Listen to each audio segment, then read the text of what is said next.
It's great to be back in. So today I'm John Karbowski, okay? Today you can call me John Karbowski. So it's great to be back in Poland, back in Warsaw. I'm just going to say a few words to explain about the European NGO Alliance for Child Safety Online, whom I am representing here today. This was established in 2008, and today we have children's organizations from 19 different EU member states in membership, and in Poland, the Nobody's Children Foundation is our member. And from outside of the European Union, we have, I think it's 6 or 7. We have 2 from Russia, 1 from the Ukraine, 2 from Turkey, 1 from Norway, and so on.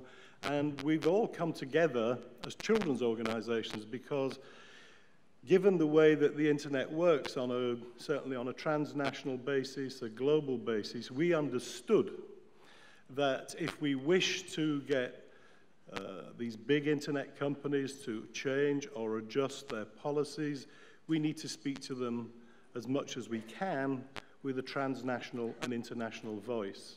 I remember before Inaxo, which is what we call ourselves, before Inaxo was established, I would go and speak to Microsoft or Google or one of these companies and say, this is what we think needs to be done for British children or for the internet in Britain. And it was very, very clear very early on that they really were only very slightly interested in what we had to say, because for them, one country, one market, it's too small a unit for them to contemplate major adjustments or major changes in policy. So we understood very early on the importance of working together internationally, bringing together children's organizations and speaking as far as we could with a united voice. And I think what we've achieved since 2008 shows that that is a correct analysis, and it's fantastic that our Polish member is also a very active, Agnieszka's a very active member and an active part of it. So, oops.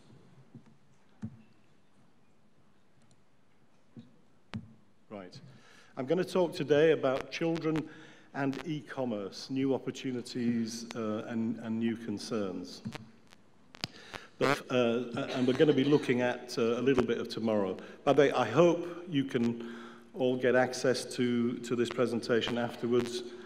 Feel free to steal any of the images or text that I provided. I've stolen most of them myself, so I don't have any problems at all about you pretending that they're yours, because that's almost what I'm doing here. And you can see the scale of change that's taking place, and it's still developing very, very rapidly. And look in particular in the middle there, every minute, and this was done last year, by the way, so already it's a little bit out of date.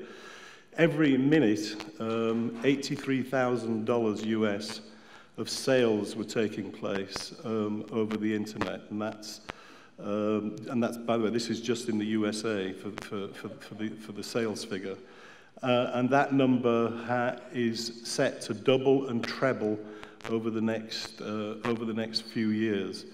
E-commerce has always been the fundamental driver of the internet. True enough, it was invented originally by academics, by people from the US military who wanted it as a communications network, a highly decentralized communications network that would be very easy to destroy in the event of a war.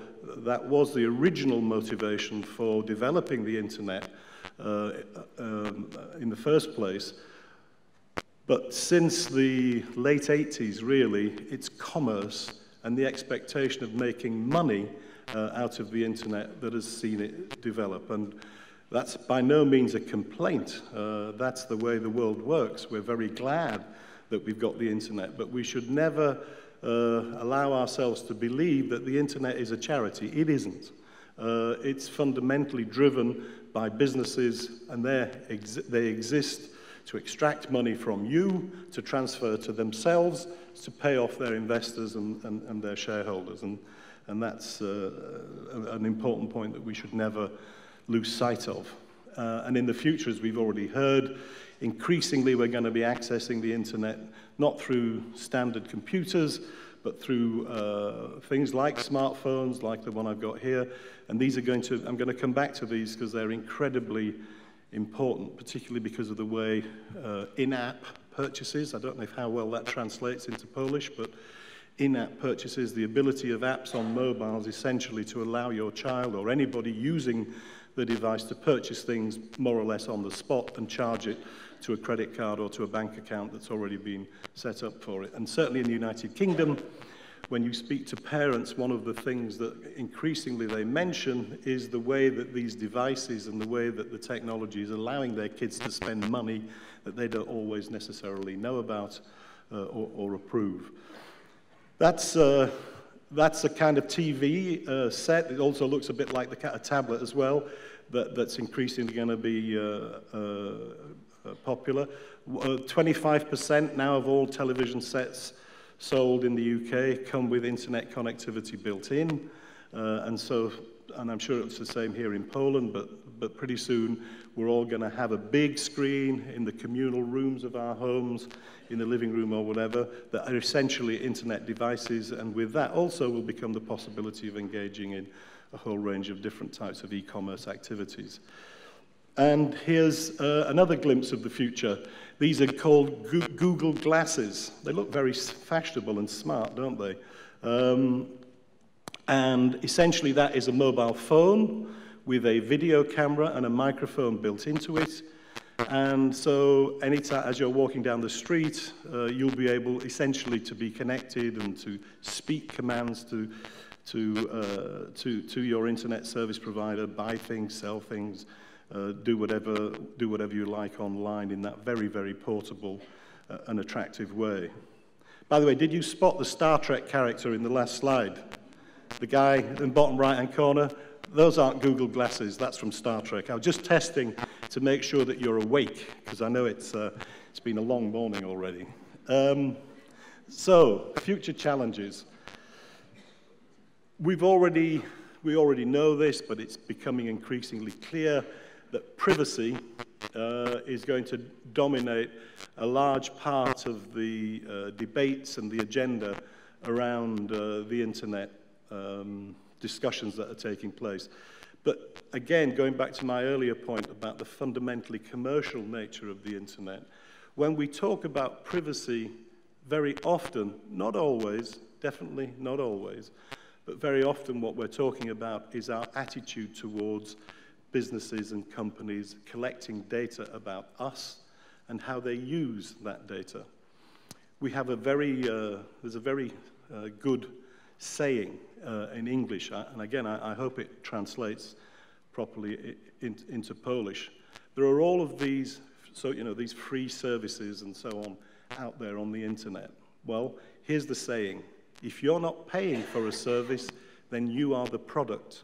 In other words, if you pay for a service by a subscription, you should and normally will more or less get exactly what it is you pay for. But if you're not paying for a service, if you're using Google Search, or if you're using YouTube, or you're using Yahoo, or any of these other applications that come onto your mobile phone, or come onto your tablet or your computer, basically the company that's providing that application, providing that service, is doing so because it wants to know about you, and it wants to know about you so that it can use the data that you are providing through your use of that application to sell on, essentially, to companies who want to sell you products, in other words, in the form of advertising or other types of commercial information.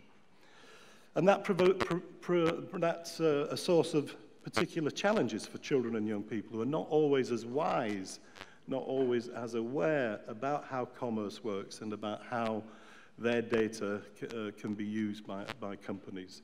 I mean, it's hard enough for many adults sometimes to understand the nature of some of the transactions that are taking place when they go on the internet. And it's much, much harder for kids who are only just beginning to learn about how, buying things and about budgets and about how commerce works and how not everybody who appears to like them and be interested in them is interested in them or likes them for the real reasons, but actually what they want to do is detach a small part of their money from their pocket and put it into their pocket. So these are things that we're going to have to be mindful of. In particular, location-aware apps that are available on every internet device, basically, but it applies in particular to mobile phones and smartphones of the future, has the capacity to broadcast information about where you are, about your physical location in the world. Most of the advertising industry is in a frenzy of excitement about the possibilities that location-based data can provide to them. They look to a world not too far down the track when you're walking down the street, you're walking past the Nike store in Warsaw. It knows that you are there, about to walk past the store. So bang, you get an advert or a message on your phone saying, come in, today, 50% off, this, that, or the other. Because where you are and your physical location is an incredibly valuable piece of information to any business. But also, and here's going back to a more traditional child protection perspective, where you are at any moment in time is also a potential security question, because not everybody who might find out where you're physically located will necessarily have good intentions towards you. We've had cases in the UK and in the US. So far, they've mainly involved adults where people have got hold of the location data from a mobile phone, from an app, from a Facebook profile, or from some other way, because you can always feed this location data through into a number of applications that are available on the internet, and they've gone and they've murdered them or beat them up, a violent husband who's been trying to track down his wife. So things of this kind can happen if location data in particular is misused. But I'm not going to focus on that aspect of it. I just register it and mention it, because here in this presentation this morning, we're talking primarily about e-commerce and children's relationship to it. But location is really, really central to many advertisers' desires about, they want to know where you are, when you go there, and that kind of stuff, because it helps them target their advertising in a much more exact and precise or scientific way. So this is raising issues about advertising policies and e-commerce policies across a very broad heading. It also means that questions of age verification are bound to be become more important in the future. Michael Bush earlier showed one of the questions that's being considered by the CEO Coalition is age-appropriate privacy settings. So, people talk about this all the time, age-appropriate privacy settings. There's no research that I'm aware of that gives you any clues about what age typically a child has the capacity to make decisions about privacy, one level of privacy or another. In the USA, they've adopted a very blunt approach to this. They've simply said, at the age of 13, you can become a member of Facebook. And from that point, the implication of that is, from the age of 13, you are judged by Facebook and by US federal law to be competent to make any and every decision about privacy, about what information you broadcast about yourself, how and when you broadcast it, and so on. And I think it's very, very unlikely that 13 is the right age for every type of issue. At 30, it's too broad, 13 to 18. Obviously, when you're an adult, you can do whatever you like. But 13 to 18 seems to me to be too broad a spread. It's too wide a range of competencies. I don't accept, in other words, that a child of 13 has got the same maturity, the same level of understanding as a child of 17 to decide whether to discuss what they were doing with their girlfriend last night, or to talk about what schools they do, or what hobbies they do, and that kind of thing. So although we keep speaking about age-appropriate privacy settings, the truth is we don't have any hard evidence at all which would help us decide what are the right ages to make different things appropriate for different children. We've got indirect evidence. We've got evidence from the advertising industry about the ability of children to distinguish between advertising and editorial content. We've got information from a number of other disciplines which is useful, but nothing directly on the question of children's, young people's capacity to make decisions about privacy and how to treat privacy. And in that connection, the debate about age verification seems to me to be a rather difficult one, because if you don't know what age you should be verifying, what's the point of the discussion in the first place? As I mentioned earlier, we're going to see an increase in remote payments methods, and that isn't going to make things easier. I mentioned earlier about in-app purchases. We've also got, I don't know if it's here in Poland yet, it's just beginning in the United Kingdom, but into mobile phones, they're building an intelligent chip that can take money straight from your bank account. So if you want to go into a shop and make a small purchase, you don't have to get any cash out of your pocket. You just wave your telephone in front of the device, and it takes the money, and off you go. Fantastic. I mean, very, very convenient. But if that's your kid's pocket money for the week and he loses the phone and it's stolen, or if he's buying things that he shouldn't be buying, how is all that going to work out? So these are, again, aspects of the challenges and the issues that we're all having to think about for the first time round about now. But by the way, the key point to grasp is people in Disney Corporation, people in Coca-Cola, people in Nike, Adidas, all of these companies, they have already thought about these questions. They already have a view about how this is going to pan out. It's us that needs to catch up, and that's partly why it's great that we're discussing it or beginning to think about it here this morning. These figures are all from the UK, but because I haven't been able to find much elsewhere, but I don't imagine it's any different in Poland or any different in any of the other Western countries. Obviously, the first point is self-evident.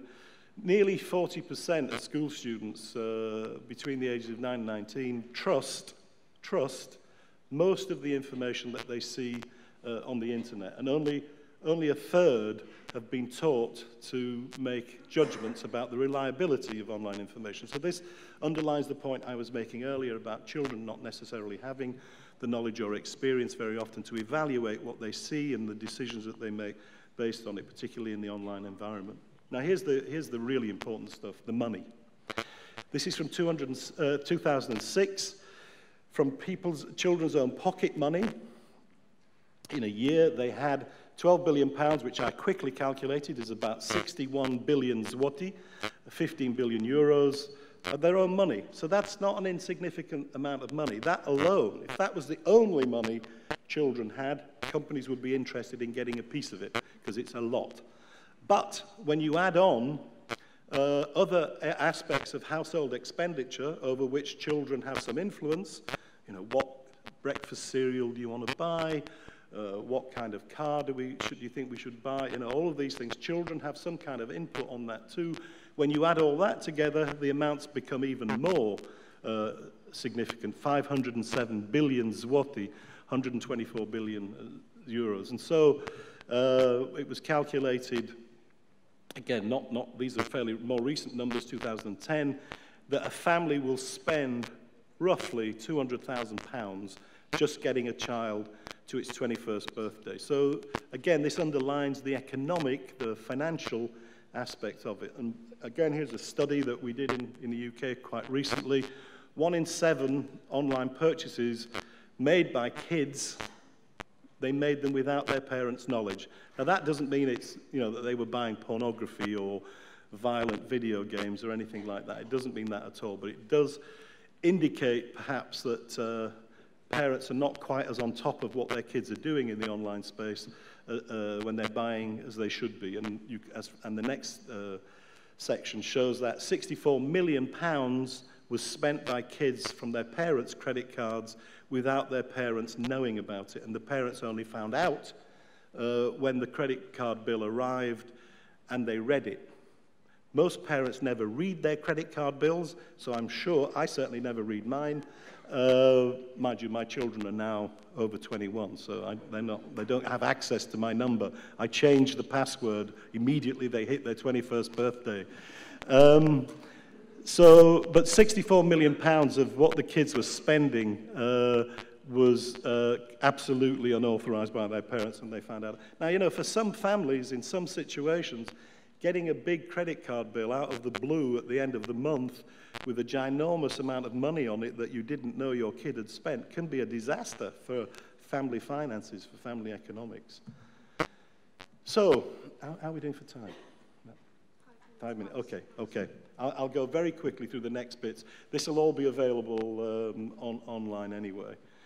Behavioral advertising, this is advertising that's all about the data that companies have picked up from you, so they know what your taste and what your interests are about. It's now almost 100% of all of the advertising on the internet is behavioral in one way or another. In other words, it's linked to information about you. And they get this information by dropping cookies and beacons and other tracking technologies onto the devices that you use when you connect to the internet, whether it's your computer, your tablet, or your mobile phone. The Wall Street Journal, not me, the Wall Street Journal did an analysis a couple of years ago about the use of these tracking devices, these cookies and beacons, and what they found was that, as you can see there, sites visited by children had 4,123 of these trackers dropped onto them by the companies that were providing the web service, and that was 30% more than general internet websites that were mainly used by adults. So that, again, underlines the extent to which companies are interested in children and children's money. They found a specific case of a 10-year-old girl which they investigated. This wasn't just her or her parents. They investigated them themselves. Every time she turned on her computer, every time she went to her search engine, there were ads popping up on the screen for pets and virtual worlds and online goodies for decorating her website. Now, the advertising industry have now said that in future they're not going to collect information around that would help with the marketing of products that would solely be of interest to children. So in other words, we shouldn't see any more adverts for My Little Pony or Barbie dolls or Action Man toys or that kind of thing popping up on children's computers, because they're not going to collect the data, they say, that would allow them to do that. But we shall see. It's still quite early days. I haven't seen any evaluations or studies yet of how well that's working, but the advertising industry have accepted in principle, no question about that, that type of advertising and commercial pressure on children does need to be controlled. So children are big business. 2007, the Disney Corporation bought Club Penguin and paid $700 million in order to buy it. They wouldn't spend $700 million if they didn't think it was important and that they were going to get substantial revenues from it. Again, Club Penguin, like Habbo Hotel and a number of other of these sites which are specifically aimed at children, they make their money through a combination of either subscriptions or selling things to personalize your website, furniture, you know, paintings, pictures, carpets, that kind of thing, so you can have your own space and express your own personality. There's a great deal of what they call advergames. So in other words, these are games that you can get, sometimes free, sometimes at low subscription, which are essentially about product placement. So you do well in the game if you buy a more powerful sword, or a more powerful gun, or a more powerful weapon, or you do this or that. You give them money, you do better in the game. These are not really games in the ordinary sense of the word. This is advertising and selling using games as the mechanism. Brand ambassadors. This caused a great scandal in the UK. We've now ended the practice, but it's something that perhaps you should be aware of if you're not already. This was a practice where companies, thinking in particular of one breakfast cereal company that paid children, 9-year-olds and 10-year-olds, to blog about and go into chat rooms and talk about how wonderful the cereal was. In other words, they were asking children to manipulate their friendship networks, talk to their friends in return for money in order to help sell cornflakes. Sorry, did I say cornflakes? I shouldn't have said cornflakes. I shouldn't have named the brand, but there you are. The Prime Minister asked for an inquiry into a whole range of stuff, and this in particular was picked up by the inquiry, and that practice has now been banned. Children under the age of 16 cannot now be used as brand ambassadors, and that must be right. Putting a price on children's friendships, putting a price on, I mean, it would be a difficult thing for an adult to do. You know, say, excuse me, have you heard of this car? I'd like you to buy one. When actually you stand to make money from it. But asking children to do it is just wrong. It's been ruled out in the UK, and I hope it's ruled out in Poland, or if it isn't, that it soon will be. A final point. Every country has a list of products or services that children are not allowed to buy. Alcohol, tobacco, knives, pornography, that kind of stuff. In the UK, it's very, very difficult for a child to buy these things, because if they walk into a shop, the shopkeeper has to make a judgment based on looking at you whether you are old enough to buy them or not. And if you are not, if they think you might not be old enough to buy them, they have to ask you to prove how old you are. If you can't prove how old you are, you can't buy the products. And if you sell them, the products anyway, you can go to jail. I mean, particularly for alcohol, several people have been sent to jail for selling alcohol to kids if they do it persistently. On the internet, you can't see the child. You can't see or make any judgment about how old the child is. And very many companies, I'm afraid, are not taking any steps at all to age-verify kids, even when they're selling alcohol or knives or pornography. So kids are buying the stuff on the internet, and now they don't even have to carry it home because it's getting delivered. They're getting it delivered to their home by the internet company. So that's something which will need a lot more attention. And the European Union, quite rightly, is trying to encourage more and more transnational and international trade. So imagine you've got two countries. You've got, I don't know what the rules are in Poland, but let's say Poland and one of your neighbors, say Romania or the Czech Republic. Let's say it's legal to buy alcohol in the Czech Republic at the age of 16, but in Poland it's 18. So it could be perfectly legal for a child to buy alcohol from a company in the Czech Republic and get it delivered to their home in Poland. That's wrong. It needs, somebody within the EU needs to harmonize. If we're going to see an increase in international trade, we also have to see an increase in common standards. Otherwise, it's going to undermine all of these age protection rules. So, I think I'll stop there, and I'll finish with the other 50% of the Polish that I know. Dziękuję bardzo.